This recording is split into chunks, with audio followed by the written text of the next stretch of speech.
Convido você a abrir tua Bíblia, primeiramente em Atos, no capítulo 11, no versículo 26. A mensagem de hoje tem por título uma pergunta muito especial. A pergunta é: somos cristãos? Pergunta para a pessoa que está do teu lado aí: você é cristão? Sabe, nós moramos num país cristão, nós ouvimos sobre Jesus desde sempre. Se você está aqui é porque você procura algo mais do Senhor, do nosso Deus, Pai do nosso Senhor e Salvador Jesus Cristo. Então, nós devemos responder essa pergunta: somos cristãos? E a gente vai ver aqui nesse texto a primeira vez que os seguidores de Jesus foram chamados cristãos. Pela primeira vez que este nome foi dado. Aonde surgiu essa ideia? Jesus tinha vindo a essa terra, Jesus cumpriu seu propósito em vida, fazendo os seus discípulos. Jesus cumpriu um propósito com a sua morte, trazendo restauração, trazendo vida eterna, prometeu que viria o Espírito Santo. E aí os discípulos ficaram em Jerusalém, o Espírito Santo desceu no dia de Pentecostes e tomou a cada um deles, e a partir daí iniciou-se a igreja de Jesus. A partir daí os discípulos de Jesus que conviveram com ele começaram a pregar as boas novas, quer dizer, as boas notícias. Jesus veio, nós podemos ter livre acesso a Deus, e a partir daí novos e novos seguidores de Jesus foram se achegando. Mas neste lugar aqui que está contando aqui lá em Antioquia da Síria, perceba, olha onde é esse lugar aqui, né? Lá onde hoje está acontecendo aqueles conflitos terríveis lá da Síria. Naquela época foi o primeiro lugar em que os discípulos de Jesus foram chamados de cristãos. E aí diz que, um pouquinho antes disso, que o Barnabé era um discípulo de Jesus lá de Jerusalém, foi enviado até essa cidade de Antioquia, e ele chegou lá e percebeu que eles realmente seguiam ao Senhor de coração, e ficou um tempo lá com eles, auxiliando. Foi lá e fez uma coisa maravilhosa para o Evangelho, seguindo o conselho do Espírito Santo, e trouxe o apóstolo Paulo de lá, de Jerusalém, de Tarso, a cidade dele, para ficar ali em Antioquia com eles. E aí aconteceu esse versículo 26. E quando o encontrou, o Paulo levou-o para Antioquia. Assim, durante um ano inteiro, Barnabé e Saulo se reuniram com a igreja e ensinaram a muitos. Em Antioquia, os discípulos foram pela primeira vez chamados cristãos. Por que eu trouxe esse versículo para você? Porque eu quero dizer para você que ser cristão tem uma história. Quero dizer para você que ser cristão, mais do que ter uma história, ser cristão envolve um estilo de vida. Ser cristão envolve relacionamento. Ser cristão envolve todos os aspectos das nossas vidas. A partir daqui, quando eles pela primeira vez foram chamados cristãos nessa igreja que não era formada apenas por judeus, que até então a igreja estava concentrada lá em Jerusalém e Judeia e arredores, onde a grande maioria eram judeus, eles começaram a pregar o evangelho para outras pessoas, para os chamados por eles gentios, quer dizer, aqueles que não eram judeus. E esse evangelho começou a se espalhar. Essa boa notícia da salvação, de que Jesus havia vindo e feito a sua grande obra, começou a se espalhar. E esse evangelho só cresceu, e a igreja de Jesus começou a crescer. E esses chamados cristãos, do qual provém a palavra cristianismo, que vem de Cristo, que significa ungido do Senhor, que significa aquele que veio em nome do Senhor para trazer vida, restauração, para abrir este caminho. A partir daí, o cristianismo começou a sua jornada. A partir daí, pessoas foram fiéis à palavra de Deus. Pessoas começaram a anunciar essa grande verdade, e o mundo todo daquela época foi tomado pelo Evangelho. Muitos creram nessa mensagem, numa época de grande perseguição, numa época de grande sofrimento. Eles com alegria continuavam a servir o Senhor Jesus, entendendo, aprendendo a sua vontade e aplicando e vivendo essa verdade nas suas vidas. Eles realmente daquela época viviam isso que nós buscamos viver hoje, conhecendo a verdade que é Jesus, a sua palavra, os seus princípios. Essa verdade ia os libertando a cada dia. A partir daí, nós temos o cristianismo. O cristianismo que passou por uma época de grande perseguição com mártires. O que é mártir? Aquele que morria por essa causa. E muito mais do que uma causa que envolve essa vida. Morriam por uma causa que envolvia toda a eternidade. Porque o que está em jogo, quando eu e você nos dizemos cristãos, não é só a nossa vida aqui. Sabe, fazer bem para o próximo é maravilhoso. Jesus ensinou isso. Ter um propósito aqui mesmo nessa terra é muito bom, é maravilhoso. Jesus também ensinou isso. Ser uma pessoa fiel, ser uma pessoa honesta, ser uma pessoa boa é muito bom. Jesus ensinou isso. Mas nós cristãos carregamos muito mais do que simplesmente uma vida aqui nessa terra, um propósito pelo qual viver os nossos 70, 80, 90, 100 anos, quais talvez nós possamos viver nessa terra. Nós carregamos uma causa que é eterna, diga eterna. Sem noção de que é isso, eterna. A vida que Deus propõe para mim e para você é eterna. Durante este tempo, muitas pessoas, desde aquela época, existiam pessoas que usavam de maneira errada o evangelho, que deturpavam o cristianismo. Existiam pessoas que se diziam cristãos, mas que usavam do cristianismo para enriquecer. Isso não é novo, não é dos nossos dias, desde aquela época acontecia. Mas o Senhor sempre conservou. O Senhor sempre conservou pessoas fiéis a Ele, pessoas que o buscavam, pessoas que o seguiam. O Senhor sempre manteve a sua igreja, quer dizer, aquilo que em conformidade com a sua verdade, em conformidade com os seus princípios, manteve a essência. Sabe, por muito tempo, a igreja esteve muitos caminhos desviados. Por muito tempo, pessoas e pessoas utilizaram do evangelho da forma errada, utilizaram o evangelho para manipular multidões, usaram o evangelho vendendo terrenos no céu, literalmente, chamado de indulgências. Chegaram a perseguir aqueles que queriam ou possuíam ou liam a Bíblia. Por muito tempo, Bíblias e Bíblias e Bíblias foram queimadas. Coisas inimagináveis aconteceram em nome de um evangelho que não era evangelho. Mas o Senhor sempre conservou o seu povo, o Senhor sempre conservou aqueles remanescentes, aqueles que continuavam a buscar, continuavam a crescer. Ontem era dia 31 de outubro, o dia da comemoração, o dia em que há 498 anos atrás aconteceu o primeiro ato público da Reforma Protestante. Uma reforma que iniciou naquela época com Martinho Lutero, mas que a partir daí deu um grande salto em toda a história, começando pessoas e mais pessoas se despertarem para o verdadeiro evangelho.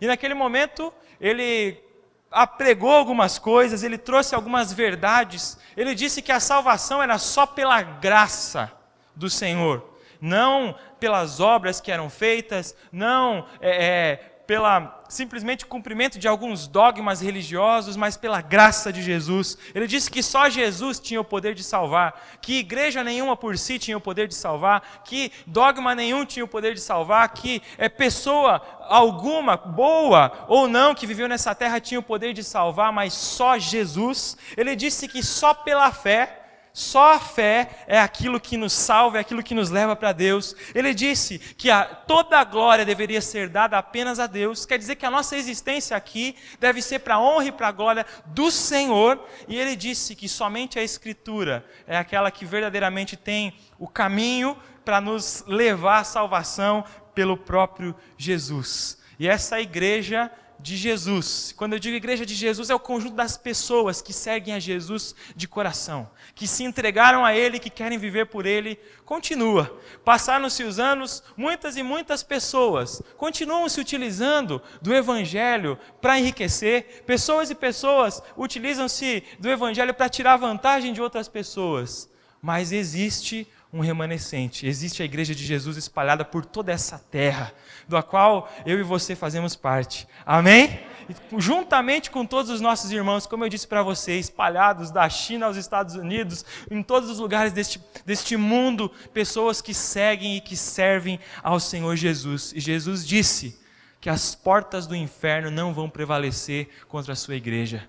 Você faz parte de uma instituição criada pelo próprio Deus. Você faz parte, quando eu digo, eu não estou falando unicamente da Ave Marechal, mas da Igreja de Jesus. Você faz parte de uma instituição criada pelo próprio Deus, fundada por Jesus, sobre Ele mesmo, que é a rocha e que vai permanecer. E que os ventos podem bater, que as tempestades podem vir, que os escândalos podem acontecer mundo afora, mas que Jesus mesmo vai conservar para Ele. E Ele disse, Ele prometeu que um dia voltaria, e quando Ele voltar, Ele vai nos buscar, Ele vai nos levar, e nós vamos habitar eternamente com o Senhor. É nisso que nós cremos, é nisso que nós acreditamos. Por isso, eu e você carregamos um nome muito especial, o nome cristão. Diga, eu sou um cristão. Como eu sei que eu sou um cristão?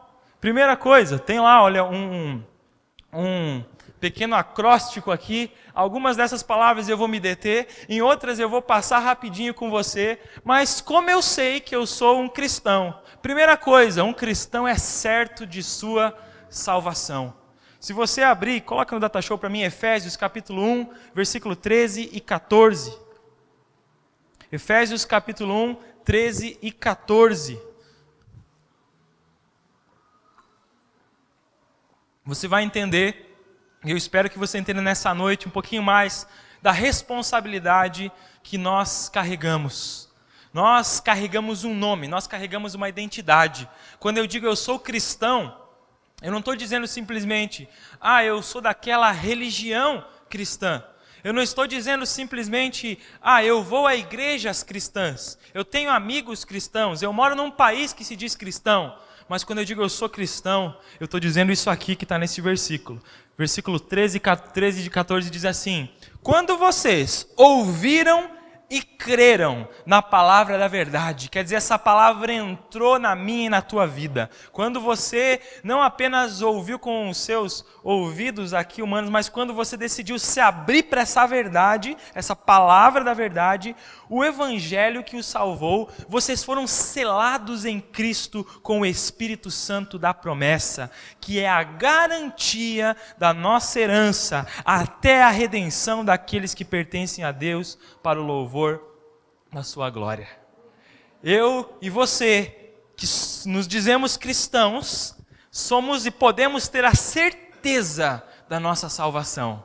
Quando nós nos entregamos inteiramente, totalmente a Jesus. Quando esse evangelho, essa boa notícia, isso que você está ouvindo aqui, que talvez você já tenha ouvido por tantas e tantas vezes na tua vida, faz diferença na sua vida. Quando você ouve essa mensagem de que você estava morto nos seus delitos e pecados, que você andava segundo a corrente, segundo o curso deste mundo, estava afastado de Deus, porque a Bíblia diz que todos pecaram e destituídos estão da glória de Deus. Quando você entende que essa era a sua situação, e você entende aquilo que Jesus fez por você, Jesus te salvou, Jesus abriu um caminho, Jesus apagou os pecados, e hoje, se eu e você nos entregarmos a Ele, se eu e você crermos nessa verdade, nós podemos ter certeza da nossa salvação. Sabe, eu não preciso ficar com medo, eu não preciso ficar, talvez, a gente, quando pense na morte física, a gente tenha medo de passar por essa experiência. Quem não tem? Passar pela experiência de morte, quando algum perigo acontece, quem não tem medo é algo natural do ser humano. Mas medo de onde passar a nossa eternidade nós não precisamos ter. Por quê? Nem esse outro. Mas por que eu não preciso ter medo? Porque o Espírito Santo de Deus habita em mim.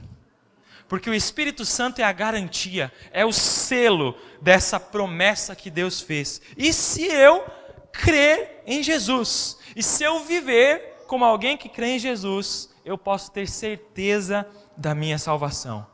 Porque Ele vai cumprir a promessa que Ele fez. E Ele coloca o Espírito Santo no coração, na vida, você pode dizer onde for, a Bíblia usa coração, dizendo o seguinte, o Espírito de Deus habita em nosso espírito.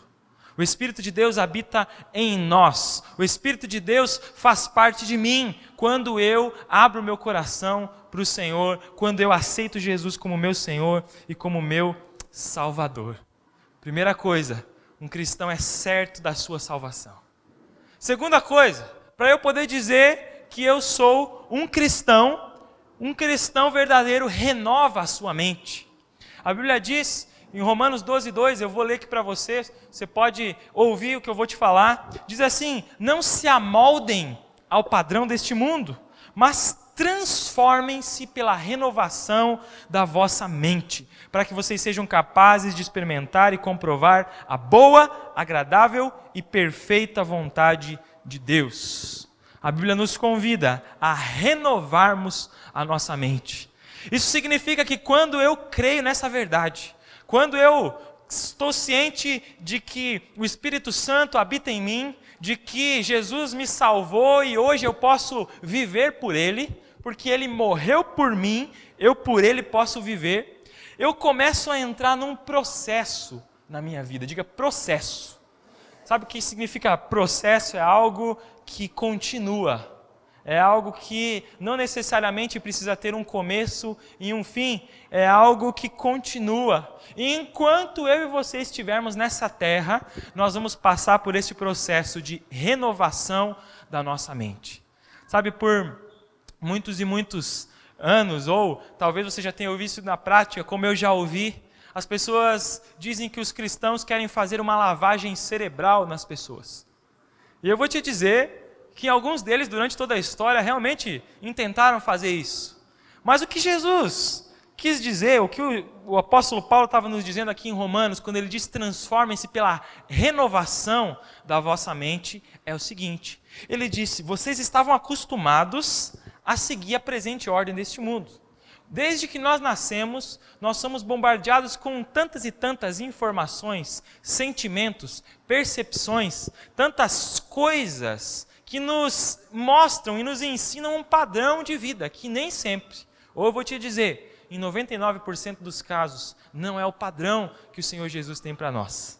Sabe, Jesus diz o seguinte, a sua vida e a sua morte, a sua ressurreição nos dizem, eu paguei o preço, eu morri por vocês, para que agora vocês possam viver por mim. Jesus morreu por mim, e agora eu vivo por Ele. Então agora eu preciso renovar a minha mente, eu preciso me abrir e dizer, Senhor, o que o Senhor pensa? Qual é a direção para a minha vida? Qual é a forma de eu caminhar? Qual é a maneira de eu me relacionar com os outros? Sabe, se eu tenho um padrão de ser uma pessoa orgulhosa que não se abre para a opinião de ninguém, o Senhor Jesus nos diz, sejam mansos, sejam humildes de coração, sabe, aprendam uns com os outros, abre o teu coração. Se você, ou se eu, se qualquer pessoa tem um padrão de ressentimento, de guardar mágoa, a palavra de Deus diz, perdoem, porque o Senhor te perdoou. Perdoe, porque o Senhor te perdoou. Quer dizer, eu posso perdoar porque Jesus me perdoou. Isso é renovar a mente. Perceba que renovar a mente não tem nada a ver com apenas conhecimento. O conhecimento da palavra de Deus é maravilhoso. A palavra de Deus é maravilhosa. Mas isso vai fazer diferença na minha vida quando eu passar a viver por isso. Quando eu passar a deixar ser transformado por essa palavra. Isso, renovar a mente, significa eu chamar de pecado tudo aquilo que a Bíblia chama de pecado. Eu não chamar de pecado aquilo que a Bíblia não chama de pecado. Sabe, é eu entender que existem coisas que me separam de Deus. E o pecado nos afasta de Deus. Sabe, os pecados,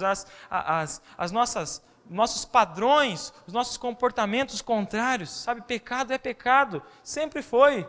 Lá na igreja de Antioquia, em que pela primeira vez foram chamados cristãos, até hoje, em que eu e você somos chamados cristãos, ainda é pecado, sabe? Fofoca é pecado naquela época e hoje. Maledicência é pecado naquela época e hoje. Eu viver falando mal do outro, viver apontando o dedo para o outro é errado naquela época, é errado hoje. Eu não perdoar é pecado naquela época e é pecado hoje. Porque a Bíblia diz, nós seremos perdoados conforme nós perdoamos, não com a nossa força, mas com a força de Jesus. Sabe, impureza sexual, sexo fora do casamento, é pecado naquela época, é pecado hoje. Mas dentro do casamento é uma bênção de Deus. Sabe, é chamar de pecado aquilo que realmente é pecado, isso é renovar a nossa mente. Sabe, o Senhor Jesus não veio para formatar a tua mente dentro de uma caixinha, mas para abrir a tua mente e te dizer, existe um reino de Deus. E ele diz, é chegado o reino de Deus. Esse reino de Deus, hoje é espiritual, um dia nós viveremos com o Senhor eternamente, mas esse reino de Deus tem um padrão. Esse reino de Deus tem algumas formas de se agir dentro desse reino, tem algumas formas de se trabalhar dentro desse reino. Existem algumas diretrizes, algumas regras para a nossa vida dentro desse reino. Sabe, nós não somos salvos pelas regras que nós praticamos. Nós não somos salvos pelas boas obras. Nós não somos salvos por simplesmente vencermos alguns pecadinhos do nosso dia a dia. Eu vou te dizer, existem pessoas que podem não fazer um monte de coisas erradas, mas que não são salvas. Por quê? Porque não receberam a Jesus. Porque a salvação é pela fé e não pelas obras. Diga, salvação é pela fé e não pelas obras. Mas o que Jesus vem nos dizer é o seguinte, olha, já que você recebeu de graça essa salvação, já que você, pelo fato de aceitar e receber Jesus no seu coração, você foi comprado, remido, lavado pelo sangue de Jesus, você é salvo. Opa, legal, eu estou com esse presente de salvação. A partir daí ele diz, agora você vai passar por um processo e você vai começar a ser mais parecido comigo. Você vai passar a ser mais parecido comigo. E nós entramos na terceira parte que diz que nós precisamos ser imitadores de Cristo. Isso significa que já que Jesus morreu por mim, eu vou viver por Ele. E eu vivendo por Ele, eu não posso viver como quem não vive por Ele. Eu tenho que deixar ser transformada a minha vida. A Bíblia diz, em Efésios capítulo 4, aquele que peca, não peque mais. Aquele que roubava, não roube mais. Aquele que enganava, não engane mais. Aquele que mentia, não minta mais. Precisa haver uma diferença quando Jesus entra na nossa história. Houve uma diferença. O nosso calendário foi dividido. O nosso calendário foi dividido em antes de Cristo e depois de Cristo. Mas eu vou te dizer, o que eu sempre digo, não adianta o calendário ter sido dividido se a sua vida não foi dividida em antes de Cristo e depois de Cristo. Eu preciso desenvolver a minha salvação. Eu preciso crescer. Eu preciso colocar em prática. Eu preciso colocar em prática os ensinamentos de Jesus para a minha vida.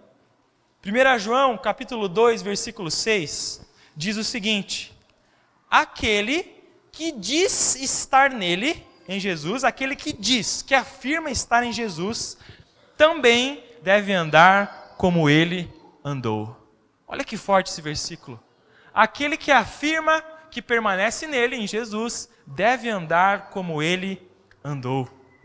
Nós precisamos entender como Jesus andou. Nós precisamos ser imitadores de Cristo. O apóstolo Paulo disse, sede meus imitadores como eu sou de Cristo. E o apóstolo Paulo nos deixa muitas e muitas formas e muitas explicações de como nós devemos fazer isso. Uma delas ele diz, olha, santifiquem-se. Quer dizer, se separem para o Senhor, busquem a cada dia crescer, a deixar a palavra renovar sua mente. Sabe, o apóstolo Paulo entendia muito bem aquilo que eu disse no começo, o processo. Sabe, a nossa vida é mudada ponto a ponto. A nossa vida é mudada dia após dia. Enquanto nós estamos aqui, dia após dia eu preciso crescer com o Senhor. Mas, se você for honesto consigo mesmo, assim como eu nessa tarde parei para pensar em algumas áreas da minha vida, eu parei para pensar o seguinte, eu não tenho melhorado em todas as áreas da minha vida. Eu não tenho crescido como eu deveria crescer em todas as áreas da minha vida. E eu convido você a pensar se não é isso que acontece contigo.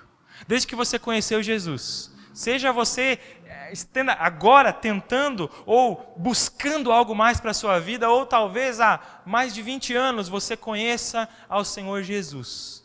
Como o fato de conhecer a Jesus tem impactado a tua maneira de agir, a tua maneira de falar com os outros, sabe, a maneira como você lida com a tua esposa, com o teu marido, a maneira como você trata ou ensina ou deixa de ensinar os teus filhos, a maneira como você age no teu trabalho, a maneira como você lida com as tuas finanças, a maneira como você age com integridade ou não, com honestidade ou não nos teus compromissos. Na tua maneira que você diz eu vou e vai, quando você diz não vou, quando você diz sim é sim e diz não é não. A maneira como você conduz a tua vida, condiz com alguém que é um imitador de Cristo. Sabe, essa palavra e essa pergunta, somos cristãos, ela vem para nos confrontar em amor, porque é o que Jesus faz. Sabe, o Senhor Jesus nos ama tanto, tanto, que através do Espírito Santo Ele não quer nos deixar como nós estamos. Ele não quer que a gente simplesmente diga da boca para fora, eu creio em Deus, mas isso não mude nada na minha vida. De que adianta? A gente vê os apóstolos de Jesus passando por grandes transformações. O apóstolo João, que escreveu que não adianta dizer que está nele se não andar como ele andou. O apóstolo João era nervoso. O apóstolo João, ele falava assim, Jesus, manda descer fogo do céu para queimar esses pecadores. Era intolerante, era alguém duro. E a gente vê ele escrevendo, meus amados irmãos, meus filhinhos, né? Vocês, isso, vocês aquilo, o amor, o amor, o amor. O que aconteceu na vida dele? Jesus, o processo aconteceu. A gente vê o apóstolo Paulo, um perseguidor da igreja, um cara que só andava pelas regras, um cara que era apaixonado não pelo Senhor, mas pelas regras da religião. Ele tinha como uma idolatria na sua vida, a sua religião. Ele amava a religião, mas não tanto, né? O Senhor mudou completamente. Alguém que era duro, alguém que era intolerante, é alguém que confrontava e que dizia a verdade em amor. É alguém que não se conformava em as igrejas em que ele estava cuidando estivessem vivendo uma vida como se Jesus não existisse. Sabe, existe um conceito chamado de cristão ateu. Bem estranho, né? Cristão ateu. Cristão ateu é o seguinte, ele até acredita que Jesus existe, que Deus existe, mas vive como se ele não existisse. No dia a dia não faz diferença nenhuma. A vida dele e a vida de alguém que não conhece Jesus, que não está nem aí com isso, é a mesma coisa, ou até pior. Ou até pior em algumas áreas. A gente não pode se conformar com isso. Eu não posso me conformar com isso. Eu não estou aqui para julgar você, você não está aqui para julgar o teu irmão, você está aqui para julgar a você mesmo. Você está aqui para deixar com que a palavra de Deus fale ao teu coração. Você está aqui para deixar que o Espírito Santo possa tocar a tua vida em talvez algumas áreas em que você se perceba distante e começar a ser imitador de Cristo. Jesus orava, eu preciso orar. Jesus, que era Jesus, orava, eu preciso orar. Quem sou eu para não orar se Jesus orava? Jesus, que era o próprio Deus que estava aqui e tomou forma humana, orava. Imagina eu preciso orar. Eu preciso ter o meu tempo a sós com Deus, eu preciso me encher da sua palavra. Jesus influenciava onde ele estava. Jesus era um exemplo. Jesus confrontava onde precisava de confronto, Jesus consolava onde precisava de consolo, Jesus ria quando estavam rindo, Jesus chorava quando estavam chorando, Jesus vivia a vida aqui nessa terra em intensidade nos anos que ele passou aqui. E nós precisamos ser imitadores de Cristo. Jesus dizia que amava a Deus e demonstrava isso. Jesus nos convida a amar a Deus e ao próximo, e Jesus demonstrava isso em atitudes. Jesus, acima de tudo, era servo. Jesus era Deus e Jesus não levou em conta o fato de ser Deus, a Bíblia diz, mas ele se esvaziou e tomou forma humana, se fez homem. Jesus nunca deixou de ser Deus e Jesus até hoje não deixou de ser homem. Jesus é 100% Deus e 100% homem e não dá 200% essa conta. É algo sobrenatural, algo de Deus. Jesus tomou forma humana. Jesus serviu. Onde ele estava, ele serviu. E servir é estar disponível a trabalhar para o Senhor. Servir é estar disponível a fazer o que for preciso por Jesus. Nós precisamos aprender com Ele. Nós precisamos aprender com aquele que tinha tudo, mas que resolveu servir. Sabe, eu não estou falando para você fazer nada específico com o teu dinheiro, com as tuas coisas, com o teu carro. Eu não estou falando disso. Eu estou falando para você servir com tudo aquilo que você tem. Com tudo aquilo que você tem. Está no teu trabalho, você pode servir. Servir falando da palavra de Deus. Servir mostrando Jesus que te salvou para as pessoas. Você pode servir ajudando alguém que precisa. Você pode servir auxiliando alguém que está precisando seja de comida, é comida. Se é de uma palavra, é de uma palavra. Se é de consolo, é de consolo. Se é de oração, de oração. Se é de intercessão por algo específico, é com isso. Se é com atitude prática, com uma ajuda, com estender a mão, com estar perto, é viver o amor. Isso é servir. Isso é servir. Nós, com muita alegria, eu vejo, volta e meia, né, nos cultos e na cidade, alguém caminhando com essa logo, vivendo o amor, viver o amor por onde eu for. E é isso que nós precisamos fazer. Isso que nós precisamos fazer, onde nós estivermos. Por quê?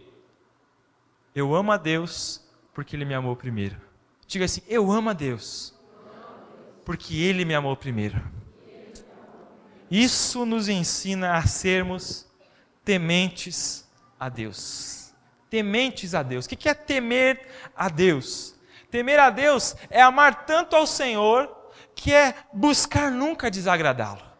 Sabe, você talvez faça algumas coisas, né? E eu admito que algumas a gente faz também, simplesmente para não ser prejudicado por isso. Às vezes a gente não está nem com vontade de colocar um cinto de segurança, e a gente coloca o cinto, vai que eles estão olhando, né? Se tem uma polícia aqui, vocês me desculpem, meus amigos, tá? Enfim, a gente às vezes pensa isso. Temos que mudar isso. Mas a gente pensa isso às vezes, né? Tá. Se a gente fosse pensar de verdade, era para proteger a nossa própria vida. Mas enfim, no reino espiritual, olhando para Deus, nós não podemos ter esse pensamento tão vazio, tão pequenininho. Eu não vou fazer as coisas erradas porque Deus vai me castigar. Eu não vou fazer as coisas erradas por medo de ir para o inferno. Eu não vou fazer porque vai que acontece uma maldição na minha vida. Ou porque alguma coisa, um bicho vai me pegar. Sabe? Não é por medo do diabo, é por amor a Deus. Não é por medo do inferno, é por saber que o Senhor te deu de graça o céu. Entendeu? É diferente. É eu agir por amor. É eu agir porque eu amo ao Senhor, isso é temer. É obedecer a Deus porque nós o amamos de verdade. Eu obedeço ao Senhor porque eu amo ao Senhor. Não porque alguém está me mandando. Não porque eu vim na igreja e uma palavra disse isso para mim. Mas porque essa palavra é de Deus. E eu amo a Deus. E se eu amo a Deus, eu vou obedecê-lo.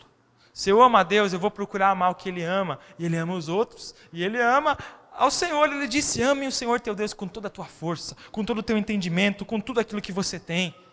A Bíblia diz que temer ao Senhor é odiar o mal, sabe? Odiar o mal, não os maldosos. Jesus amava os pecadores e detestava o pecado. É odiar o mal na minha vida, é odiar aquilo que está errado, é aborrecer o mal, é me livrar do mal, é entender que o que me faz mal eu tenho que deixar para trás, sabe? Talvez ficar inconformado com uma injustiça que você possa ajudar. No sentido de fazer algo, no sentido de amar com atitude. A Bíblia diz que o temor do Senhor é o princípio da sabedoria. Se alguém quer ser sábio, comece temendo ao Senhor. O temor ao Senhor é o princípio da sabedoria. De nada adianta eu saber muito se eu não temer ao Senhor. Se eu souber o que está certo, o que é errado, mas continuar fazendo o que é errado, eu não estou temendo ao Senhor, não adianta nada. E aí, nosso próximo versículo, eu vou pedir para colocar lá 1 Timóteo, capítulo 3, versículo 7. Nós vamos falar a respeito desse de ser cristão, que é ser aceito na comunidade. Sabe, muitos cristãos foram perseguidos, não foram aceitos, foram rejeitados por causa do Evangelho. Isso é fato durante a história, isso é fato hoje em dia, cristãos, mundo afora, estão sendo perseguidos. A China, aos pouquinhos, vem se abrindo, mas ainda é ilegal ser cristão, ainda é ilegal estar na igreja, sabe? É ilegal se reunir assim, muitos nunca viram uma Bíblia porque é ilegal, o Partido Comunista Chinês não deixa isso acontecer. Nos países árabes, cristãos são perseguidos, jogados de prédios, como a gente tem comentado aqui, são queimados vivos, simplesmente por possuírem uma Bíblia, por dizerem que são cristãos, por não negarem a sua fé até o fim, por não se converterem na marra ao islamismo. Sabe, acho que essa é a diferença. Essa é a diferença entre aquilo que Jesus veio fazer. Jesus disse, olha, aquele que quiser, vem a mim e beba de graça da água da vida. Jesus disse, aquele que quiser, vem que eu estou de braços abertos, que eu quero te ensinar um caminho muito mais excelente do que aquele que você está vivendo. Enquanto o islamismo, na marra, faz você obedecer a algumas coisas, faz você simplesmente se dobrar e tem perseguido tanto. Então, o apóstolo Pedro abordou esse aspecto, dizendo que se você tiver que ser perseguido por alguém, que seja por causa do evangelho e não por causa das suas más atitudes. O apóstolo Pedro diz, olha, se você tiver que ser açoitado, que seja por Cristo e não por ser um bandido. Se você tiver que ser aprisionado, que seja porque você é um cristão e não porque você fez coisas erradas. Se você tiver que sofrer perseguição das pessoas, que seja porque você é cristão e não porque você tem dado mau testemunho para as pessoas. Aqui, o apóstolo Paulo, em 1 Timóteo 3,7, está falando a respeito dos líderes da igreja, mas algo que se aplica totalmente a todo cristão, dizendo assim, também deve ter boa reputação perante os de fora, para que não caia em descrédito e nem na cilada do diabo. Isso significa que eu devo dar um bom exemplo para as pessoas da nossa comunidade. Sabe, se tem alguém que tem que ser aquele que vai se esforçar mais no trabalho, é o cristão. E não deve fazer corpo mole.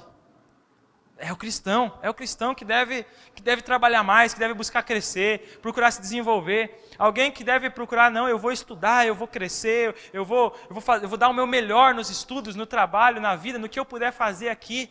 É o cristão. Mas muitas vezes não é isso que a gente enxerga. Sabe, muitas vezes não é isso. A gente vai olhar muito da cultura cristã, que não é o cristianismo, espalhada Brasil afora, é uma cultura de passividade diante da vida, diante dos outros. A gente vê maus exemplos de cristãos, mundo afora, Brasil adentro. A gente vê maus exemplos de cristãos, sejam de pastores, de líderes ou de cristãos como um todo. A gente vê maus exemplos espalhados por aí, para tudo que é lado. Mas o convite aqui para nós é que nós possamos influenciar para Jesus a nossa comunidade. Então, se tem um foco de fofoca acontecendo, que você não seja aquele que vai jogar gasolina para explodir a confusão. Que você seja aquele que joga um balde de água para apagar. Sabe, se algo não estiver bem, que você não seja aquele primeiro a apontar o dedo e armar um barraco, seja aqui, seja no teu trabalho, seja na tua casa, seja o lugar que for. Que você seja aquele que seja uma voz de coragem, uma voz de sabedoria no meio de um mundo que não sabe para onde ir. Que você seja aquele que aponte o caminho para as pessoas que estão perdidas e não aquele que ajude a esculhambar. Sabe? Eu creio nisso. Eu creio numa igreja que faça a diferença na sociedade. Uma igreja que entendeu que foi comprada, lavada por Jesus, que entrou nesse reino, que usufrui das maravilhas deste reino de Deus, mas que implanta este reino de Deus onde quer que esteja. Então, se tiver que dar exemplo, seja você que dê exemplo. Sabe, na honestidade. Na maneira como você lida com as suas contas, na maneira como você lida com o teu dinheiro, na maneira como você administra as tuas finanças, que você seja aquele que realmente faça um orçamento e saiba, agora no final do ano, ou na época de recessão do país, ou em qualquer época que for, que você saiba, olha, não vai dar, então eu vou ter que cortar alguma coisa aqui, uma coisa lá, eu vou ter que reter aqui, porque eu não vou ficar devendo por aí. Sabe, nós precisamos, na prática, dar bom exemplo. Imagina que exemplo ruim que é isso. Entre outras tantas coisas, dentro de um trabalho, Ah, o fofoqueiro. Quem que é? Ah, aquele crente lá da verdade que liberta. Oh, imagina só. Fica feio, né? Fica feio para a igreja, mas nós estamos aqui como um povo. Fica feio para o reino de Deus. Fica feio para você e para mim se nós fizermos isso porque nós somos cristãos. O convite para você é que você saiba que você carrega um nome, o nome de Jesus. Eu comecei aqui contando para você a história. Falei aqui para você que nós fazemos parte da igreja de Jesus e que o inimigo tenta minar de tudo que é lado, mas que ela vai prevalecer porque ela é de Jesus. O Senhor é o autor e o consumador da fé. O Senhor tem um plano e Ele vai cumprir. A igreja vai prevalecer, as portas do inferno não prevalecerão contra ela. O inimigo se levanta, mas se levanta para cair. Eu acredito numa igreja que faça diferença, eu acredito numa igreja que influencie onde quer que esteja, eu acredito numa igreja que seja obediente ao Senhor. Sabe, uma igreja que ouça as verdades de Deus e que obedeça. Porque não adianta nada. A gente vê isso nos nossos filhos. A gente sabe que os nossos filhos sabem muitas vezes o que é certo e o que é errado, mas eles muitas vezes desobedecem. Adianta ele saber alguma coisa? Adianta eu dizer, não mexe no fogão. Adianta eu dizer, ele sabe disso, ela sabe disso, criança que for sabe disso. A gente ensina e a partir de uma idade eles sabem. Mas muitas vezes, o que acontece? Vai lá e tenta mexer. Adiantou alguma coisa saber? Não. O que adianta é obedecer. O que faz diferença é obedecer. Lá em casa tinha uma regra, né? A gente sempre deixa fechado e tudo, mas eu desde pequenininha falava para a Sofia, não chega perto da sacada. Sempre trancadinho, tudo seguro, mas a regra é essa, não chega perto da sacada. Adianta alguma coisa ela saber disso, se ela chegasse lá, ela correria risco de vida. Não adiantaria nada. Da mesma forma, eu preciso obedecer. Você precisa obedecer aquilo que você já sabe. E você precisa conhecer mais. A Bíblia diz em Oséias capítulo 6, versículo 3, o meu povo perece porque lhe falta conhecimento. Então busque conhecer qual é o coração de Deus. Busque ser um cristão de verdade.